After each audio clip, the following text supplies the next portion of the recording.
everybody. Welcome back into another edition of Prime Sports World.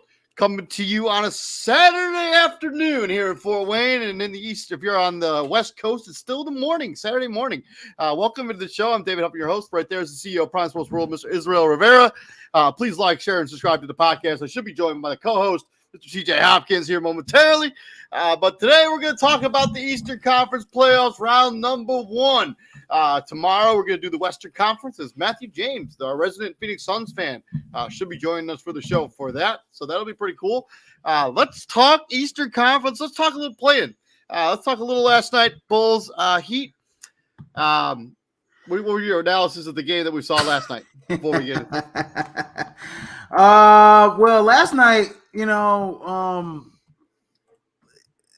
let me say, Billy Donovan, once he took out Andre Drummond, it was kind of downhill from there. He gave him that spark. He gave him that in the post presence, in the paint presence, that Nikola Vucevic wasn't giving them in the game. I think they should have put both of those guys on the court at the same time and just overpower the Miami Heat with size. 17 rebounds for Bam Adebayo. 17. I don't understand that when you have 2 7-footers. I don't know. I think Billy Donovan may have coached his last game as a Chicago Bulls head coach yesterday. They gave him all the money, but they extended him, though. I know, but that was just such a poor coaching job. I just can't imagine how you keep your job after that. Like, you pull Kobe White, who's one of the few guys that was dealing on offense. You pull him out of the game. Like, he was playing well, and you take him out of the game. You take Drummond out of the game. I don't understand that the coaching decisions to what they did down the stretch there. Another thing, David, is Zach LaVine reverted back to the hero ball, jacking up shots early in the shot clock, not running plays, playing ISO ball. And you're not gonna beat it was a 1. They had a 1-point lead with 2 minutes left, and they ended up losing by 9. And they never scored again. They didn't. They never scored again after 2 minutes. They did not hit another basket for the rest of the game. Like, that was just adjustments to coaching. Billy Donovan. I would be shocked if he's still there next season. My thing is this. Okay, even if AK hit the button and said, "Hey, Billy, we don't want to win this game. We want to be in the lot." You don't have a lottery pick. But it doesn't make any sense. It's going to Orlando.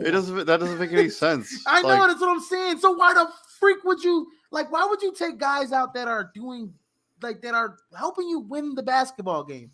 Why would you do that? It doesn't make any sense to me. I don't get it, that decision, because unless you end up in the top 4, you're going to lose that draft pick. It made more sense to make the playoffs and to see what happens. Right. And my thing is, David, it's like you don't have a lottery pick, so it's like if you try to remotely tank, you don't even have a pick. It's going to Orlando. Yeah, if they were going to tank, they should have made that decision, 3 months ago, not opposed to like in the second, like the last 3 minutes of the play-in. It was frustrating. None to least. It was frustrating. Moving on from this, let's talk about the first round of the Eastern Conference. Let's talk about the lower or the higher 1 seed Milwaukee Bucks going up against the 8th seed Miami Heat. Heat Bucks actually split the season series 2 games apiece. They also split their playoff series in 2020 and 2021 as the team. They basically went on to represent the Eastern Conference. So whoever has won, at least when these two teams have played, has gone on to represent the Eastern Conference in the finals. Their 2 best players, Giannis Antetokounmpo, there's the stat line, Jimmy Butler there as well. So who wins the series, and who do you think is the X factors on both sides of this team, on both sides, Milwaukee and Miami? Well, the Bucks should win this series. Okay, size does matter. I say that.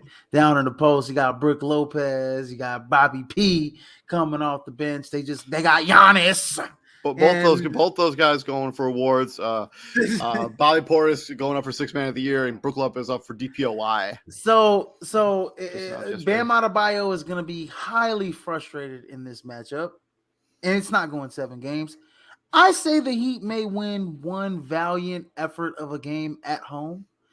Obviously, X factor. I think Well, Jimmy might get his, but I'd say it might be Tyler Hero or what about the health of Chris Middleton being sort of an X factor here? that's true. I mean, he's a guy who's That's been true. banged up for a lot of this season, missed a majority of the regular season. So, like, what is his rhythm like? Even though he's one of those guys, I think he can get going no matter what. I think he's one of those X factors, like Chris Middleton's health, because you remember last season, Milwaukee, that's basically what derailed their playoff chances last season.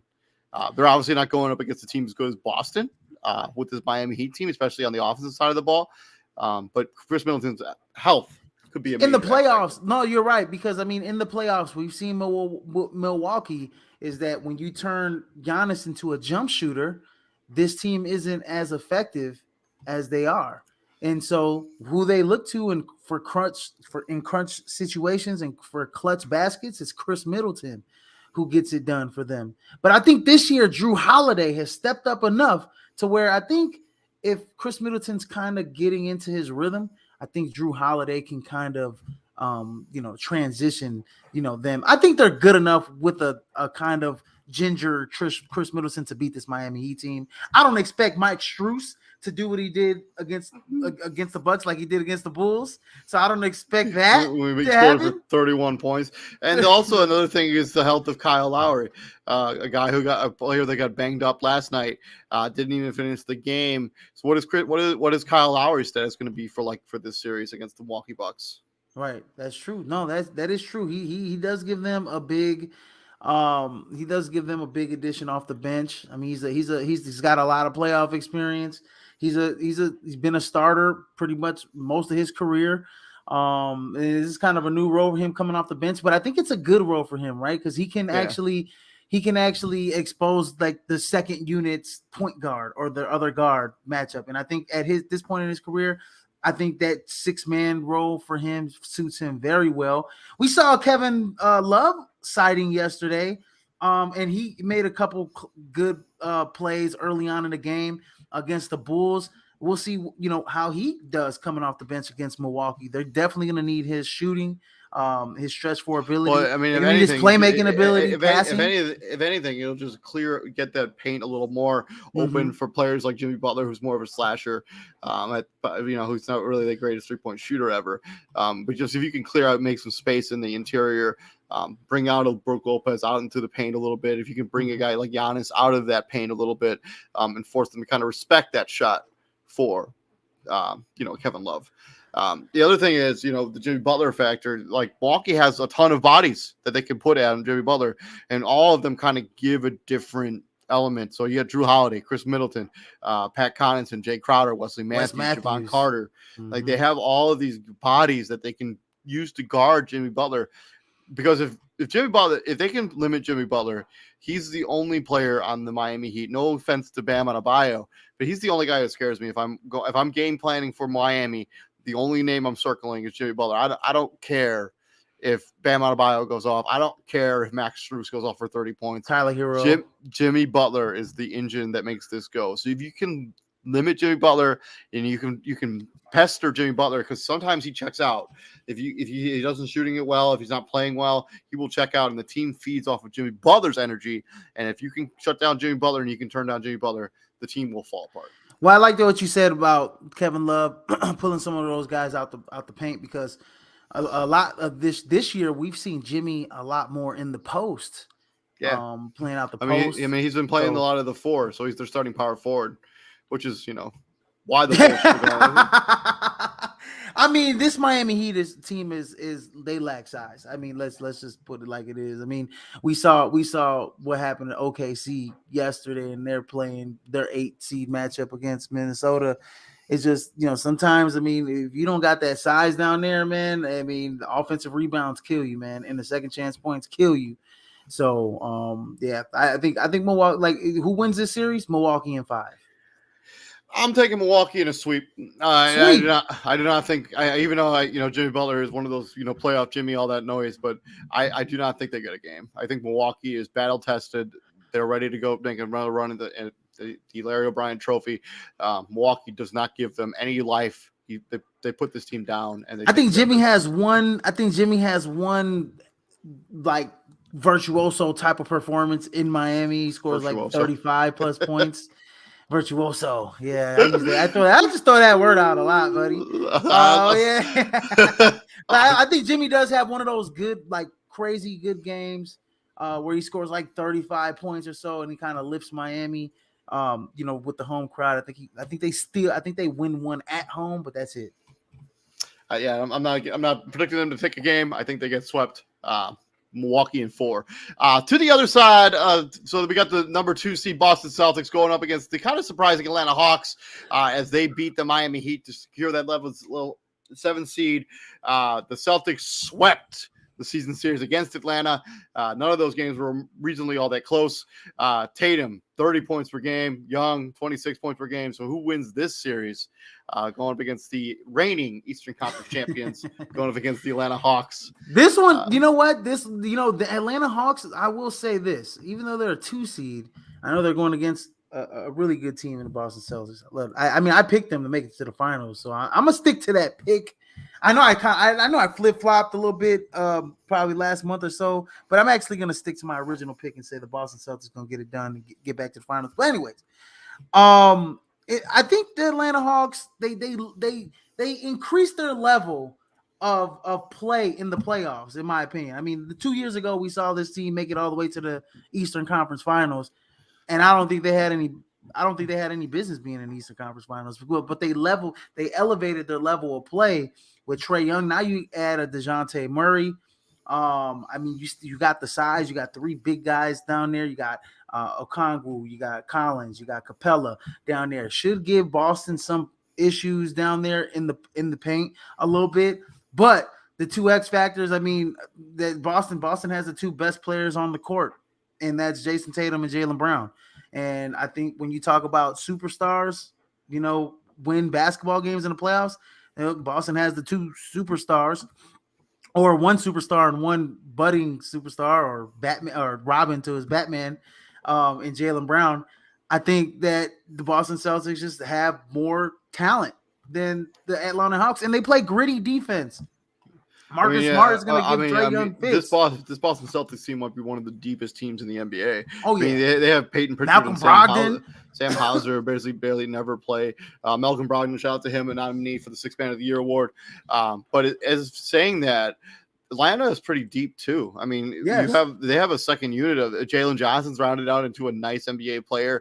Sadiq Bey was a sneaky good add at the trade deadline. Bogdan Bogdanovic is a straight up knockdown shooter, and Onyeka Okongwu is a really good big who's kind of playing more minutes and being more effective as he's stepped it up the last couple months of the season too, as well. His play has been really great the last couple months. And so Atlanta has some depth that they can kind of throw a bunch of bodies. And DeAndre Hunter, a good defender. Sadiq Bey, a good defender. AJ Griffin's a rookie, but he's a good, people thought he'd be a better 3-point shooter at the next level. He hasn't really developed that so far, but he's also very young. But they have some bodies that they could use to guard Jason Tatum, Jaylen Brown. But I think it comes down to, who do you think is going to be the primary defender on Trae Young for a majority of the game? Do you think it'll be a Marcus Smart, or do you think they'll use more of a committee style? I think they'll use a lot of Marcus Smart, because one thing about Trae Young is, he does struggle against physical guards, guys that get in him, guys that get in his chest, guys that don't let him just get on him, on a screen and on a pick and roll. Guys that get over on the screens. Anything that's physical with Trae Young, he has problems with. So I think Marcus Smart will be the majority on Trae Young. But you also got to understand, you got to account for DeJounte Murray. And, I think with DeJounte Murray, it'll be, Jason Tatum or Jaylen Brown, whoever. Just pick who is going to guard DeJounte Murray. Trae Young is the guy that – I think Trae Young's kind of the Steph Curry of the Eastern Conference. The Eastern Conference. But he basically, if he gets hot and starts hitting some shots, the team feeds off of his energy. It's like the same thing with Steph Curry. When he starts making some shots, that elevates the players around him. The Draymond Greens all of a sudden start to play better. You look at the Hawks, all of a sudden John Collins is hitting shots, all of a sudden DeAndre Hunton's hitting shots. The atmosphere of that team is good when Trae Young is making baskets. Absolutely. He's just an elevator, which is why he's such a good basketball player in the first place. Trae Young has been really good since he's gotten in the NBA, basically. You got to make sure that you don't let him have those easy looks. Now, if he's making 3-pointers from the logo or those deep threes, there's nothing you could do about that. I mean, honestly, there's nothing you could do about that. That's basically you're playing good defense. I mean, that's a bad shot for most players in the NBA, but that's a good shot for him. It's a bad shot for every player in the NBA. just because it goes in doesn't make it enough. Man, that's one of the things that like drives me crazy at the rack, dude. I'm like, you got people that pull up from like literally the logo, like half court. Like, man, even if that shot goes in, that's not a good decision. Because you're just asking for a long rebound. Like you're literally just jacking up. Out. Like you're not running offense. You're not running anything. You're just like, oh, I'm just gonna shoot this because I can. Oh like, my gosh, yeah, it does kill me too. But I mean, Steph Curry and Trae Young can't make those shots, so you do have to be wary. I mean, if he extends his dribble out to the way beyond the arc, I mean, and he pulls up and he makes it. I mean, kudos to him. But I honestly believe that Marcus Smart will do a hell of a job on Trae Young, and I think they'll put a little bit of Jaylen Brown on him as well. If things get a little, if Marcus Smart kind of gets in a little bit of foul trouble, which he sometimes tends to get into because he's a physical guard, he likes to get into guys. I think Jaylen Brown will be on him a little bit too as well. Because outside of Trae Young, I know you got DeJounte Murray that can create his own shot. DeAndre Hunter's not a guy that can really create his own shot in a way. No. And John Collins is not a guy that could there's only 3 guys really, in my opinion, on the Hawks that could create their own shot. That's Trae Young, that's DeJounte Murray, and that's Bogdanović coming off the bench. Yeah, how concerned are you about the big depth at the big man position for the Boston Celtics? Maybe not so much in this series, but just moving forward into other series. I mean, because Al Horford and Robert Williams only played 35 games this entire season, which is probably why it's because you want him for this time of year. I mean, the regular season is really not that important for a team like the Boston Celtics, who are going to be a playoff team basically from the get-go. But you have Al Horford, Robert Williams, and Blake Griffin as your only really good bigs. Like in this series, you're going to play against a Clint Capella and Eko Okongwu who can get those guys in foul trouble and you can score a little bit. They will get those guys in foul trouble. They will get some of those guys in foul trouble. This is why I kind of like when they had who's the young guy? Who's the guy that played on the board? I forget his guy's name. Daniel Tice. Daniel Tice. This is when I like this. This is where I like Daniel Tice. To be on their team. He gave him that length. He was a stretch 5 as well. He could have gave Atlanta some problems. I mean, Al Horford's getting up there in age. Blake Griffin's kind of a shell of himself. And Robert Williams is, like you said, he's only played a quarter of the season, and he's had his injury issues as well. So yeah, the front court of Atlanta, that's where they have an advantage over Boston. But everything else, I think Boston has an advantage over them. The wings, definitely Jason Tatum, Jaylen Brown, the depth with White and Malcolm Brogdon and Marcus Smart playing defense. I just think Boston Celtics have it on the other 3 positions. In my opinion, I agree. Other than Trae Young's better than all their point guards, but when it comes down to it, I think the trio of like White, Brogdon, and Smart, I think supersede one Trae Young in my opinion. So if you got a prediction, how do you think this series is going to go? Prediction, man, I think Atlanta steals this game tonight. I think they steal one tonight. But I am gonna say this is gonna go 6 games. 6 games. Boston wins the series. I'm gonna agree with you. I think Boston. I don't think they win tonight. I think Atlanta loses tonight. I think Boston gets tonight. I think this series goes 6 games.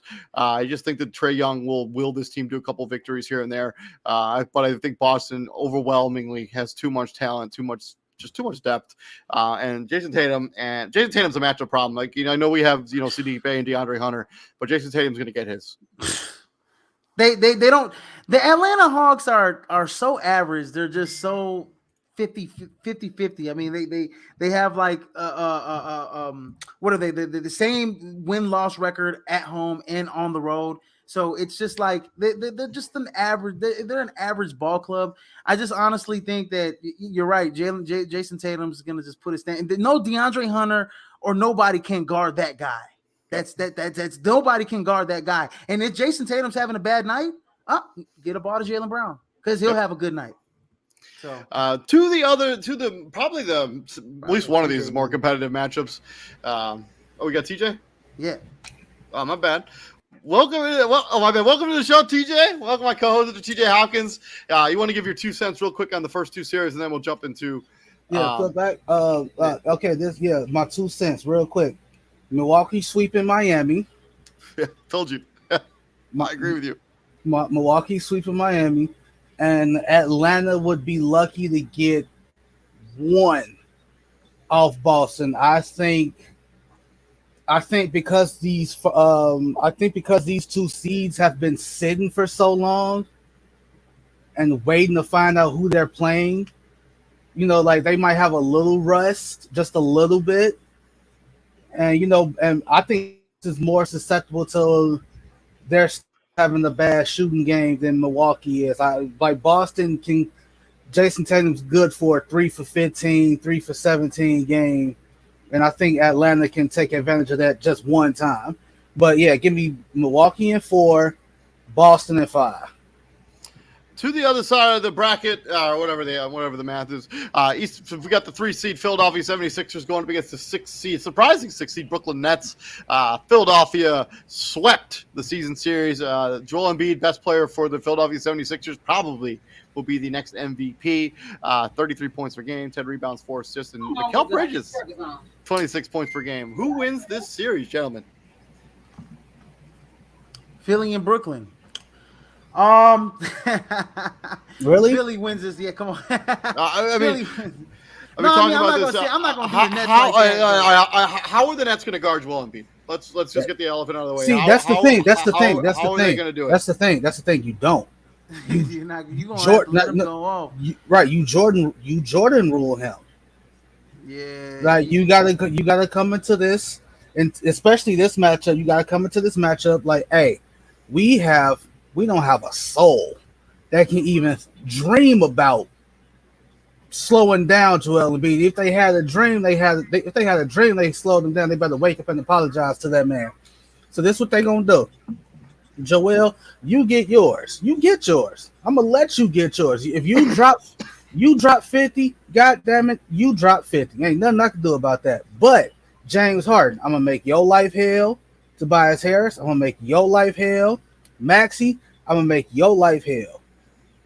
What's his name? PJ Tucker, you just out there getting cardio 90% of the time any goddamn way. So if you lose a game to the Sixers with Joel Embiid dropping 50 and PJ Tucker hitting 4-5 threes, hey, next game. The first time in I think NBA history or in a long time, I don't know if it's NBA history, but where you have the points per game leader and the assist leader in the NBA on the same team with Embiid and Harden. I actually think that is the first time this has ever happened. Is it the first time in history of the NBA? Yeah, pretty sure. Okay, I think sure. Yeah, I think this one will be a sweep. I picked Atlanta. TJ, if you didn't hear, I picked Atlanta in 6. I picked Boston in 6 with Atlanta. I gave them 2 games, courteous. And then I gave Miami 1 game at home. But this one is a sweep. I had the Bucks sweeping. I had the Boston in 6 as well. This one is a sweep, and I'm gonna say this right now. Since the trade, can you tell me what the Brooklyn Nets record is since that trade? Because they were already the 6th seed. 13 they were already the 15. Seed. They average as hell, right? It's 13. So they're like 13 and 15. 13 and 15. The 13 and 15 after the trade deadline. They rolled the ship. They just rolled the ship into the 6th seed. So the guys before them got them there, and they just kind of rolled the ship a little bit there. I don't see this team is young. They don't really have a superstar. Philly has 2 superstars winning the playoffs. Give me Philly for the sweep. So Brooklyn Nets, so prior to the Kevin Durant trade, they shot it at basically 38% from the three-point line. After the Kevin Durant trade, they shot at 44% from the three-point line. In the games where Brooklyn made 15 or more threes, do you know what their record was? I do not know. 9-1. Oh. So if they could shoot the basketball and hit threes, they are relatively unbeatable. If they did not hit at least 15 threes, the record is 4-14. So I mean, shoot, you got some of the best. Cam Johnson's one of the best spot-up shooters in the NBA. Yeah, Mikal Bridges really elevated his game as he became the guy. I mean, Spencer I'm Dinwiddie, really Seth interested. Curry, Joe Harris. I mean, those guys are all guys who can fill it. Cam I'm really Thomas, who's interested kind to of see. in the doghouse right now for whatever reason. Like, Yeah. Oh yeah. Yeah. Cam Thomas is in the doghouse. I mean, he drops 40-point games whenever he wants to. that's because he Uh, plays a very inefficient play style of basketball. I heard he's difficult to play with. But Anyways, but yeah, no, honestly, like, I'm really in this series. I know they're gonna lose, but I'm just really interested to see like what how Mikal Bridges like plays in this series. I'm really excited to see him play against the Philadelphia I'm 76ers also interested to see him play as like the alpha guy, right? as the alpha guy. Yeah, in the Yeah, playoffs. Yeah, yeah. Uh, absolutely. I think, but the other concern is for outside of Joel Embiid, like if once he's off the floor, like where's the consistent scoring come from when Joel Embiid is not on the That's floor when for the James Philadelphia? Hart. That's when James Harden's supposed to become James Harden. So when James Harden and Joel Embiid is on the court, obviously you play through him. You play through Joel Embiid until Joel Embiid don't want the ball no more. Run the sprockets off of him, as they say. Basically, and when Joel Embiid's out and it's James Harden and like Maxey and Harris or whoever, that's when James Harden has to go back to, okay, I have to get out of facilitating mindset. I got to score. Well, I think actually Tyrese Maxey is the one that has to, like when Joel Embiid is not on the floor. I think you'll see Tyrese Maxey will always be on the court. I think he will become the Yes. primary scorer, not James Harden. I Okay. think no. I mean, I agree with both of you guys. I think the load has to be shared between both of those guys. But I think with us, watching this game for so long, it should be on James Harden, right? Because he did win Yeah, an MVP. I mean he is the guy getting paid $40 million or It whatever the should money be is. on James Harden to score when Embiid is not on the court. But also it should be shouldered onto Maxey as well because he's super talented. So I think both of those guys will share the responsibilities. 100%. So how do you see this shaking out? I'm actually going to agree with you, Izzy. I think this is going to be a sweep. I think Philadelphia sweeps Brooklyn. TJ. I think Brooklyn can get one. I think I picked Philly in 5. Moving over to the other side, we got the Cleveland Cavaliers, the 4 seed, going up against the 5 seed New York Knicks. The Knicks actually won 3 of the 4 games in the regular season. There's their 2 best players, Donovan Mitchell and Jalen Brunson. Julius Randle, who hasn't played in like 3 weeks, is expected to. Yes, he's expected to be available for this entire series. At least give it a go. How do you guys see this one shaking out? What do you think the important X factors are? If you're the Knicks, you definitely gotta match. You gotta shoot. You can't have dry spells. You cannot go 4 or 5 minutes in a quarter without scoring the ball against this team. And if that does happen, that just shows how really inept you are on offense. Because let's not act like they have these lockdown defenders on Cleveland, right? Especially in the backcourt. Like if Jalen Brunson and RJ Barrett, if they don't have a field day against Donovan Mitchell and Darius Garland, if they don't go tit for tat with them, or at least if Mitchell scores 35, Jalen Brunson, you got to have at least 30. Right, I'm not acting like we're not finna sit here and act like they some lockdown defenders, but they can't have dry spells against the Cavs. Brunson's got to match Mitchell's output in his play. I think in this series, because I don't see Julius Randle. I mean, he hasn't played in 3 weeks. He's had that bum ankle injury. I mean, they're even like feeling like he's kind of rushing it back to even play the game 1 in a way. So I don't know how he's gonna be in this game. What's gonna be the lift on his jump shot? Especially like he's been shooting it pretty okay. He's been shooting it okay from 3 this year. In my opinion, I think this series goes 7 games. I just think you're right. They don't on Cleveland. They don't have the defensive guys in the front court, on the back court. that can, stop a Jalen Brunson, stop a RJ Barrett if they are kind of getting it going, stop a Julius Randle if he gets it going. You know what I mean? Even quickly when he comes off the bench. I mean, who's gonna match probably his gonna output coming off the bench? He's probably gonna be win 6th man of the year, Emmanuel quickly. Yeah, I mean, and so I mean, you're basically saying, I mean, their best backcourt defender, in my opinion, is Isaac Okoro. So you got to rely on him to guard, IQ, and that's a tough task. So I also think that like we talked about this a little bit when we did the contender strengths and weaknesses, right?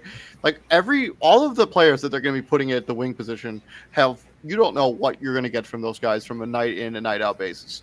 Off the bench for Cleveland? Even in the start, Cleveland in the starting line. Isaac Okoro, what are you going to get from him offensively? You have no idea. What are you going to get what are you going to get offensively from Karis LeVert? You have no idea. What are you going to get from Osman on a night-to-night basis? You have no idea. How rusty is Danny Green going to be? You have no idea. Lamar Stevens, you have no idea what you're going to get from that guy. Mm-hmm. I'm not talking about their 2 lead guards, Darius Garland, Donovan Mitchell. I'm talking about whoever's playing that small forward position. What are you going to get from an Isaac Okoro, Karis LeVert, Osman, ever on a night-to-night basis? You have no idea. You're guessing. On the flip side of that, which RJ Barrett is going to show up? That's true too. That's true too. I mean, he's taking a major step back from last season to this season, but I still think that like their depth, because of Josh Hart has been really solid since he's gotten here. Obi Toppin has quietly had a solid year 3 or 4, whatever year it is. Second half of the season, yeah, he's been solid. I mean, like Evan Fournier. I mean, he's a guy who could get buckets in a hurry if they decide to play him, which I don't think they will. I mean, Miles McBride has been a solid rookie. Man, Isaiah Hartenstein off the bench, man. Let's talk about how the hustle and heart that he has. Unsung hero. Man, I mean, he gives a lot of teams. That was a low key, really smart free agency signing this past offseason. Like, not for a lot of money, but the guy just gives you hard hustle and muscle. Those guys that Tom Thibodeau loves. Yeah, and I mean, he doesn't even want to score the ball. He just wants to he does all the other little things that win you basketball games. Well, that's why it's, not to cut you off, but that's why it's crucial to have guys like that on your team. A perfect example is, and David, you'll know who, y'all both know who this is. Like, when you think back to those Pistons teams in the late 80s and 90s, when they was going on their runs, like Bill Laimbeer. Like, Bill Laimbeer was like, I'm not going to be the best player on the court night in. I'm never going to be the best player on the court night in and night out. But what can I do to make my team success? What can I do that's going to make me successful, that's going to make our team successful? It's the dirty stuff. Like, so Isaiah Hartenstein is like, all right, I'm not Mitchell Robinson. I'm never going to be Mitchell Robinson. I'm not going to block shots like him. I'm not going to alter shots like him. I'm not even going to grab the rebounds that he grabs. But can I go in can I give them 15, 20 minutes a night, depending on the status of Mitchell Robinson? Yes. Can I grab 8 to 10 rebounds? Yes. Can I alter some shots? Can I run Jared Allen up and down the court, make him tired? Yes. That's what you do. Find other ways to be effective. Any other important factors you think of this game? Cavaliers actually had one of the highest plus or minus in the league. I think they were like the 3rd highest plus or minus point differential. Sorry, in the league. I think what I want to see in this series, I want to see Evan Mobley take another step. I know this is his first time in the playoffs, and I know he's kind of like back-to-back seasons kind of been similar. I want to see him take it to another level in the playoffs. He's definitely got the talent to do it. Mm-hmm. I want him to be the 3rd best player, on that Cavs, be that 3rd best option on that Cavs team, scoring the basketball. It's kind of designed for him to be that. Yeah, I mean, he also shout out to him. Nomination for DPOY as well. I don't think. I don't think he's got a shot to win it, but it's nice to get nominated. Yeah. Oh yeah. So yeah, no, I want him to take it to another level. I want him to be dominant, getting you already know 12 it. rebounds a game, 20 points a game consistently, 2, 3. But I want him to be dominant at the 4 or 5 position whenever he's in the game. I want him to impose his will on those front court guys for the New York Knicks. But I still think it goes 7. And I'm gonna go to Cavs in 7. I'm also going to take the Cavs in 7 as well. I think most of the Eastern Conference, at least for the first round, is going to be mostly chalk. I just think that the top 4 seeds in the East are just better than the bottom 4. Outside of the New York Knicks, I think the Knicks have a real shot to win this series. But I just think the Cavs with with Donovan Mitchell there, I think he will, because he's played really well in playoff series. I mean, his numbers in the playoffs are pretty insane. So I think he continues that in the Cavaliers. This is probably the best team he's ever played on in the playoffs. This series, and I think Golden State and Sacramento on the Western Conference are going to be the most exciting series. I'm going Knicks in 7. Oof. Ooh. Yeah, I think the Knicks and the Cavs home in Cleveland. They ain't got to go far. They don't got to go that far. They don't got to go that far. But you know what? If the refs give Donovan Mitchell that superstar treatment, put him on the line, bro, 30 times, bro. In game 7, it might be a wrap. So hey, real talk. Like it's like this is like 1 or 2. Like it could play out 1 or 2. It could play out that way, like you said. Like it play out that way. But I have a feeling it's literally only going to play out in Cleveland. He is not going to get those calls in the Garden. They will riot. Hell no, no way he gets those calls in the Garden. They will riot. And also, I think the one thing that we got to see Tom Thibodeau blossom into as a coach is, and David, it's like it's his biggest pet peeve. I understand Julius Randle is quote unquote your guy, but in the fourth quarter in a clutch situation, put the ball in Jalen Brunson's hand and let him make something happen. Yeah. That's all we ask. Well, I mean, Tom Thibodeau's always been good about giving whoever his lead guard is the basketball, like almost to a fault. I mean, you hear DJ Augustine was looking like an all-pro at one point. He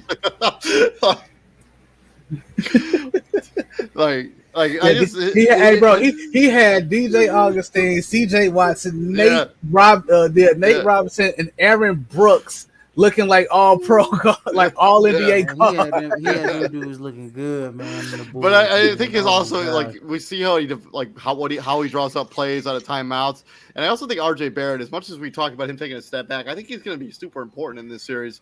Like he is the guy who has to get his game right. Like he needs to step up and be like a shot maker, defender, a legit 3-and-D wing. Only I also think that's also an underrated factor in this. So it's like, all right, so this is outside of Jalen Brunson, this unit, this is their second time in the playoffs, right? All they did was add Jalen Brunson to the unit that lost to Atlanta a couple years ago. I mean, this is a Cavs team that they don't even like quickly like think about it. Like Barrett's older, Quickly's older, right? So I mean, you can say that about both sides though, TJ, because this is a Cavs team that, I mean, outside of Donovan Mitchell, I mean, who else?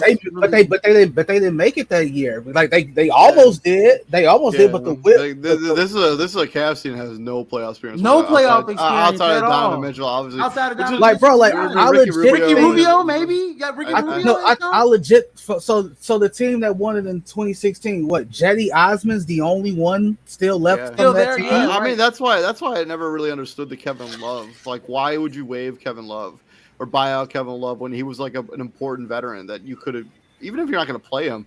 I never understood why they got rid of it, why they bought him out. It doesn't make a lot of sense. Like even his veteran leadership and his value of like how to approach playoff series would have been extremely valuable for these young players on this team. Mm-hmm. So, I don't know. I mean, we can say the Knicks definitely have more playoff experience across the board because the board from time to second time. From Tibbs down, like you gotta keep in mind, all like Tibbs was an assistant for like 20 years. I mean, Evan Fournier's played in playoff series. They have Derrick Rose still on the roster for what it's worth. Yeah, those two guys are just the veteran guys that are in their ear, like telling them, "Hey, okay, they're gonna do this, they're gonna do that, they're gonna do this. Okay, this is calming Jalen Brunson's nerves down, calming RJ Barrett's calming. I think Derrick Rose has been extremely valuable for Emmanuel Quickly. It's like if we were to do a redraft of that draft, Emmanuel Quickly would go before Barrett. I ain't gonna go that far. I mean, man, you know what? I have to see if it's another year of RJ Barrett being average, in my opinion. Because I know what he could have done. They're not in the same draft. Right. But check this out. Like Stephen A. Smith brings this up all the time. The Knicks have to beat the Cavs. They have to, because the guy that's on the Cavs, Donovan Mitchell, should have been a Knick. You chose. They didn't want to trade RJ Barrett away. Like it's two things. You gotta beat them, and if you don't beat them, RJ Barrett gotta at least show his ass. He gotta go crazy, because you have to make it look like you made the right choice. Like, yeah, we lost, but RJ Barrett showed up and showed out. If you lose and RJ Barrett has a bad series, and you could have had Donovan Mitchell, but all you had to do was trade RJ Barrett. Yep, 100%. I'm rolling with the Cavs. I've taken them in 7 games. Let us know down in the comment section who you think is going to win all of these playoff series. Thank you very much for checking us out. Tomorrow, we're going to be doing the Western Conference round 1. So keep an eye out for that content. I'm David Huffman. Right there is my co-host, Mr. TJ Hopkins, and the CEO, Mr. Israel Rivera. Gentlemen, what do we do here at the Prime, my friends? Bring the heat. Bring the heat,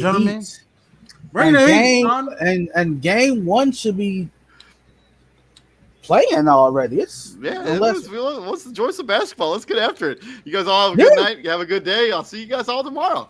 And this French vanilla latte is giving me life, because I haven't been to sleep yet, and we'll get some sleep, man. I'll talk to you later, buddy. No, I'm just crash. I'm gonna just ride it till I crash. I feel you, brother. Take it easy, man. See you, man.